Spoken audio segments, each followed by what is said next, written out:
Benedict XVI has passed away at his Vatican residence almost a decade after he stood down because of ill health. He was 95 years old. The former pontiff led the Catholic Church for less than 8 years until he became the first pope to resign in 600 years. Benedict spent his final years at a monastery within the walls of the Vatican. His successor, Pope Francis, says he had visited him there frequently, also appealing for special prayers for the Benedict, whom he said was very ill. Let's get a reaction on this story with the Cardinal Wilfred Napier, who is the Archbishop Emeritus of Durban. A pleasure to have you on the program despite the circumstances. Now, Pope Benedict served as leader of the Catholic Church from 2005 until his resignation back in 2013, and many will argue that his sudden death brings to a close an unprecedented period in recent history where two popes have coexisted, a situation that has caused tensions within rival camps in the Vatican. What would you say his death means for the Church, even here in Africa? I believe that anybody's death is a sign of the mortality that we all share together, and that nobody's going to live forever. I think that's the first thing. The second thing that I think it signifies is that while we are here on this earth, while we're alive, we should be doing as much as we can to create a human community that is more like a family than a group of or a crowd of individuals who have no interest in each other. And Pope Benedict brought that very clearly out in the way he did his pastoral ministry, as first of all as a professor in university, and then later on as Archbishop of Munich, and then latterly as the Pope of the Catholic Church. I think these are some of the real landmarks in his life. Was the way in which he gave himself fully to the service that the Church required of him. Now, his sudden resignation at the age of 85 back in February of 2013, the first pope to do so since the Middle Ages, left the Church reeling. And he said at the time that he did not have the strength to carry on as leader of the world's estimated 1.2 billion Catholics. Now, it would seem that his health had been deteriorating for a while. His health actually had been not that good before he was elected pope.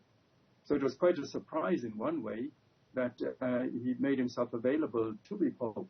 When he had reached the age of 75, he was ready to resign and go into retirement. He was asked to continue, and he did that. And then as he was about to retire, now coming to the stage that he thought he had done enough, and Pope John Paul II passed on, so he had to stay on, and he was Dean of the Cardinals at the time, so he organized the whole conclave, which eventually elected him. Now, let's return to discuss the pontiff's legacy. Benedict is also being remembered as a deeply conservative pontiff whose tenure was also overshadowed by sex abuse scandals in the Church. He retired, leaving a very checkered reputation after a papacy that was at times very divisive. And the results of a German investigation, which was published back in January 2022, also said that Benedict had also failed to act against 4 priests who were accused of child sexual abuse when he was Archbishop of Munich. Now, during his tenure, the allegations of clerical sexual abuse and its cover-up began to surface. What do you make of what his critics said? He failed to grasp this gravity of the crimes and the scale of the crisis, which even reached a peak several years after he was elected Pope back in 2005. I think there's 2 things we've got to look very closely at. The first one is this. There seems to be an assumption that every bishop knows everything that's happening in his diocese, every abuse that's taking place.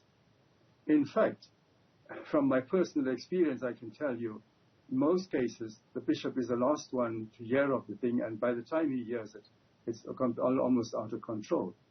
The second one is, we're judging 20, 30 years ago by today's standards. Now, in any normal society, you cannot do that because things have changed. Such situations have changed. The third thing I'd like to say is that when, as Pope Benedict went to visit Britain, one of the first things he made sure to do there was to meet with the victims of sexual abuse by clergy in that country. The second notable thing that he did was to apologize when he went to or to do the beatification of John Henry Newman in Birmingham, to apologize to the people of that city for the bombardments that had taken place during the World War. As a German, he felt that he needed to say that to reconcile the British and the Germans even at this later stage. So I see in Pope Benedict somebody who was a brilliant theologian, a bright, very sharp mind, but also somebody who had a huge, warm heart. And wherever he saw there was hurt, Pope Benedict tried to make sure that he would bring some healing balm into that situation. So I think that a lot, and the other point I'd like to just question is, people say that the report said he had handled the situation badly. We don't know, do we? The report says he handled it badly. But I can't answer that question because I don't know what the report actually said or what the situation was at that time.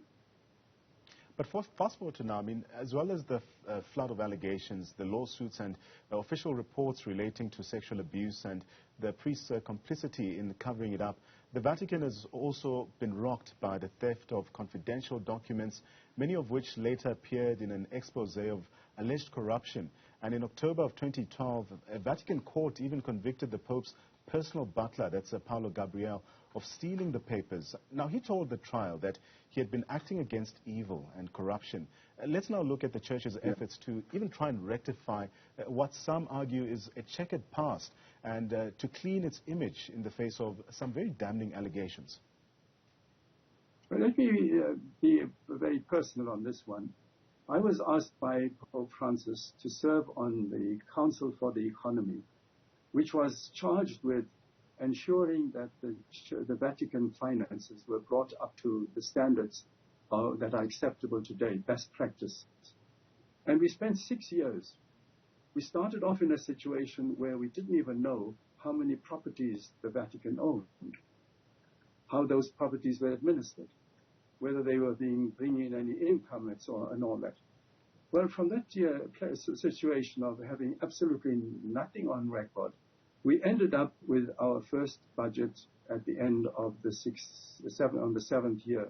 We came out with a budget and finances that would show that the Vatican is being run on a very good level now, whatever about what was happening before. Those are some of the things that Pope Benedict would have felt that he was not able to do at his age. To lead a movement like that at his age, he felt wasn't. And I think he was too principled a person to stay on in a position when he knew that he wasn't able to carry the responsibilities.